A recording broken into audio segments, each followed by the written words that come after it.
Hello everyone, my name is Aishwarya Gupta. I welcome you on this platform. Hi, in the last video, I have already discussed this term. Just to revise, just for a quick revision, I'll explain it again. Central atom, the atom which is least in number. Valence shell, the last cell present in any atom. Bonded atom, the atom which is bonded to central atom. Bond pair, number of bonded atom to the central atom. Electron pair, it is half of the sum of number of electron in valence shell and electron from bonded atom. Lone pair, which is equals to electron pair minus bond pair. Now I will discuss some hypothesis, some basic concepts of valence shell electron pair repulsion theory. First, I will explain this theory. This theory we can bifurcate this into three parts: valence shell, electron pair, and repulsion. So this theory is completely based on valence shell electron and electron pair repulsion. So I have already discussed the formula for the electron pair, which is half of valence shell electron in central atom plus electron from bonded atom. Second, hybridization can be calculated by electron pairs, which is equal to, for example, 2 electron pair hybridization is sp. For 3 electron pairs, hybridization is sp2. For 4 electron pair, hybridization is sp3. For 5 electron pair, hybridization is sp3d. For 6 electron pair, hybridization is sp3d2. We can memorize it, or we can also learn from this. We can draw orbital. For example, we have one orbital in s subshell, three orbital in p subshell, and five orbital in d subshell. Suppose we have two electron pairs. If we have two electron pair, then we have to cut from left to right just two orbital, 1 and 2. So hybridization is sp. Suppose if we have three electron pair, then we have to cut three orbital from left to right, 1, 2, and 3. Then hybridization involves one s orbital and 2p. So it is sp2. Suppose we have four electron pair, then we have to cut four. So it involves one s and 3p. So hybridization will be sp3, and so on. We can easily calculate, or we can memorize from here, that the hybridization is for 2 electron pair is sp, for 3 electron pair is sp2, and so on.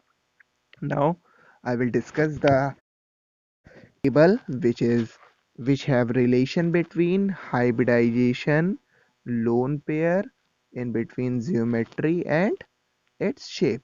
Since valential electron pair repulsion theory is completely relation between hybridization, lone pair, geometry, and its shape. It completely explains the shape of a molecule of inorganic compound on the basis of different hypotheses. So for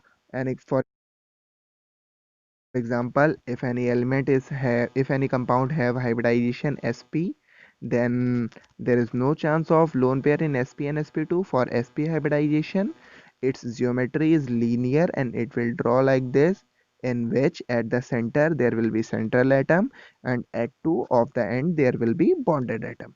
For sp2 hybridization, the geometry is trigonal planar, and again in trigonal planar, at the center there will be central atom, and at each of the corner atom there will be bonded atom.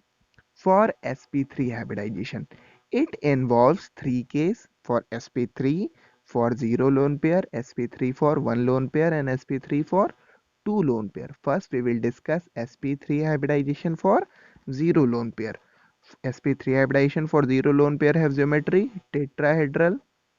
sp3 for 1 lone pair have geometry pyramidal. sp3 for 2 lone pair have geometry bent or angular. sp3d for 0 lone pair of electron have geometry trigonal bipyramidal. We can draw this by, like, we will draw a triangle, means trigon, and one bond is above the plane and one bond is below the plane, and three bond like this, and there will be central atom. And for sp3 hybridization and one lone pair, geometry is seesaw shaped. For sp3d hybridization and two lone pair, geometry will be T shaped. I will discuss all the geometries in detail in the further. For sp3d2 hybridization and zero lone pair, geometry is octahedral. For sp3d2 hybridization and two lone pair, geometry is square planar. Now I will discuss one by one by taking example. For example, there is hybridization, sp hybridization. For example, BeCl2, where central atom which is less in number, that is beryllium, bonded atom which is chlorine. Now we have to, for the determination of geometry, hybridization and lone pair of electron, first we have to write its electronic configuration. For electronic configuration for beryllium is 1s2 2s2.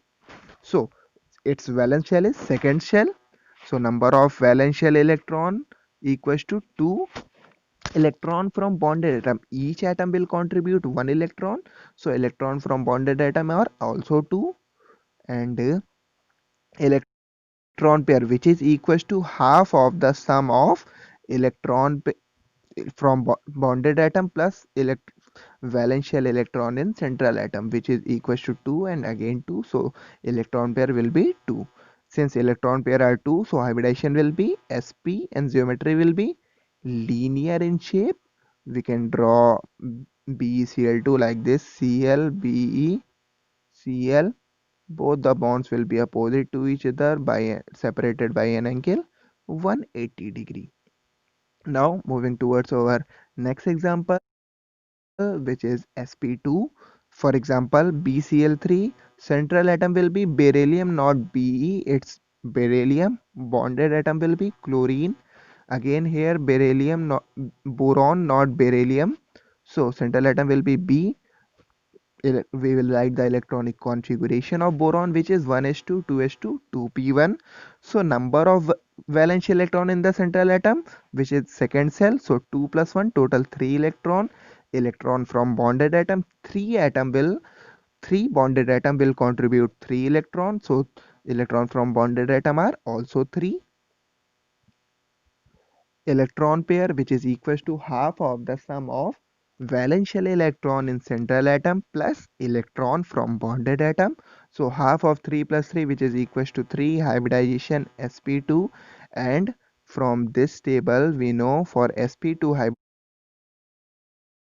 hybridization geometry is trigonal planar, and we will draw trigonal planar like this. I will also draw this like beryllium, chlorine, chlorine and chlorine. Each of the angle between each of the chlorine atom is 120 degree. Each of these bonds are separated by 120 degree. And in the so this is all about today, and in the upcoming video I will discuss about the geometries of sp3 hybridization containing no lone pair, zero lone pair, one lone pair, and all other geometries. Thank you. Thank you everyone for watching this video. Make sure to subscribe the channel and also like the video.